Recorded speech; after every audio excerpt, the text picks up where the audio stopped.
સુરતમાં હીરાના ધંધામાં ખોટ જતા ડાયમંડ વેપારીઓએ નાદારી નોંધાવી રકમ ચૂકવી દીધા છતાં કેપી સંઘવીના સંચાલકોએ ચેક રિટર્ન કરાવ્યાનો આક્ષેપ વેપારીઓએ કર્યો છે। અગાઉ એસોસિએશન પંચની હાજરીમાં વેપારીઓએ કેપી સંઘવી ડાયમંડના સંચાલકોને નક્કી કરેલ રકમ ચૂકવી દીધી હતી, છતાં ચેક રિટર્ન કરાવી કોર્ટ કેસ કરીને નાના વેપારીઓને ખોટી રીતે જેલમાં મોકલાઈ રહ્યા હોવાનો વેપારીઓનો આરોપ છે, જેને લઈ 30 જેટલા પરિવારોના 250 જેટલા લોકો ગૃહ રાજ્યમંત્રી હર્ષ સંઘવીને રજૂઆત કરવા પહોંચ્યા। મારા પતિ ડાયમંડ સાથે સંકળાયેલા હતા। અમારે ધંધામાં નુકસાની જતાં મારા પતિને બધું જ લેણું ચૂકવી દીધું છે। અમે કેપી સંઘવી સાહેબને પંચ દ્વારા બધું ચૂકવણું કરી દીધું છે, છતાં અમારી ઉપર ચેક બાઉન્સ કરીને અમારી ઉપર કેસ કરેલો છે। તો અમે 5 વર્ષથી અહીંયાથી ત્યાં રખડીએ છીએ।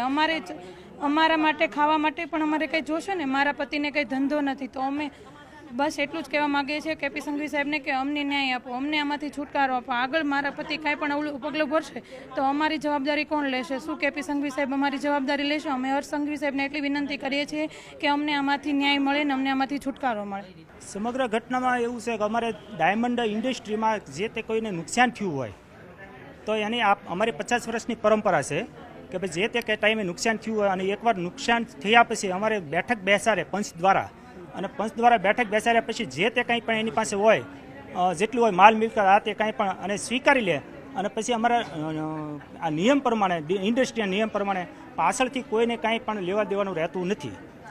તો આજે અમારે જે કીર્તિભાઈ એટલે મતલબ કેપી સંઘવી અમારે જ્યારે આ જે 27 વેપારીઓને જ્યારે ચૂકવણા થયા છે એને લોકોએ બધા આપી જ દીધું છે, એની પાસે જેટલું હતું એટલું બધું ફૂલ એન્ડ ફાઇલ ચૂકવણા આપી દીધા છે। પણ એ લોકોની પાસે જે સિક્યુરિટી પેટે ચેક પડેલા હતા એને કોઈ બાનું કાઢીને કે મારી ઇન્કમ ટેક્સમાં બતાવવા છે, એટલે એને એ ચેક રાખી અને અમને વાતમાં લઈ લીધા। અમે તો વિશ્વાસ, કારણ કે ઇન્ડસ્ટ્રીનો વિશ્વાસ ઉપર ધંધો હાલે છે, સિટી ઉપર કામ ચાલતું હોય છે, તો એને 6 મહિના પછી અમારે 138ની કલમ એટલે ચેક રિટર્ન કરાવીને 138ની કલમ અમારા 27 પરિવાર ઉપર લગાવેલી છે। તો આજે એ પરિવાર બધા દુઃખી થયા છે, એટલે બધે અમારે અત્યારે પ્રયાસ છે, અમે કર્યો, ઘણો પ્રયાસ કર્યો, છેલ્લે અમને કાંઈ ઉમ્મીદ ન દેખાણી એટલે અમે અહીંયા ત્યાં હર્ષભાઈ સાથે આવ્યા છીએ મળવા। સમથિંગ 7-8 કરોડ તો હશે, સમથિંગ 7-8 કરોડ।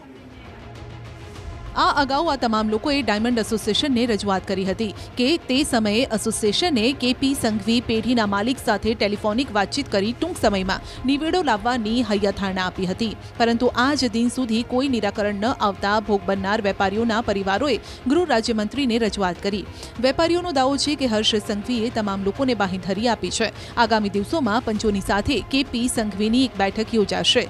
બેઠકમાં તમામ પરિવારોને ન્યાય મળે અને તેનું નિરાકરણ પણ લાવવામાં આવશે। સુરત ડાયમંડ એસોસિએશન વતી અમારો જે કેસની મેટર ચાલે છે, કેપી સંઘવી પાર્ટીએ જે 30 પરિવાર ઉપર કેસ કર્યા છે એ માટે અમે રજૂઆત કરવા હર્ષભાઈને આવ્યા હતા। હર્ષભાઈ અમને અત્યારે ચોક્કસપણે એવી ખાતરી આપી છે કે તમને ન્યાય સંપૂર્ણપણે આપવામાં આવશે। એટલે થોડાક દિવસની અંદર અમારે જે પંચોની હાજરીમાં જે અમારે બેઠક થઈ હતી અને જે તે સમયે અમારે સમાધાન થયેલું છે 5 વર્ષ પહેલાં, તે પંચોને બધાને ભેગા કરવામાં આવશે અને એ બધાની વાતની રજૂઆત સાંભળીને સંપૂર્ણપણે ન્યાય મળશે એ વાત હર્ષભાઈ અમને ખાતરી સાથે આપેલી છે। અગાઉ ડાયમંડ એસોસિએશનમાં પણ રજૂઆત થઈ હતી, ત્યારે શું નિરાકરણ? ત્યારે અમને સમય આપવામાં આવ્યો હતો કે કીર્તિભાઈ સાથે બેઠક કરવામાં આવશે, એટલે કીર્તિભાઈ સાથે બેઠક કરીને વાત કરવામાં આવી હતી, પણ તે પછી આગળ વાત અમારી સાથે થઈ ન હતી, માટે અમે અહીંયા હર્ષભાઈને રૂબરૂ રજૂઆત કરવા માટે સર્કિટ હાઉસ આવેલા છે। તમારી સાથે જે થયું છે તે ટૂંકમાં લોકો સમજી જાય એક જ મિનિટમાં કે તમારી સાથે શું થયું અને શા માટે તમે હેરાન થઈ ગયા? અમારા ધંધાના હીરાના ધંધામાં 30 પરિવારને જે નુકસાની ગઈ હતી 5 વર્ષ પહેલાં, એ નુકસાની પેટે અમે અમારી પાસે જે કંઈ હતું એ સંપૂર્ણ ચૂકીને આ સેટલમેન્ટ થઈ ગયું હતું કેપી સંઘવી કંપની સાથે। ત્યારબાદ અમારે જે મેટર ચાલતી હતી આ કેસની, એ મેટર માટે અમે હર્ષભાઈને મળવા આવ્યા હતા। અત્યારે અંતે હર્ષભાઈ એમ કીધું છે કે તમને આ પ્રમાણે ન્યાય મળી જશે અમે પંચોને ભેગા કરીને।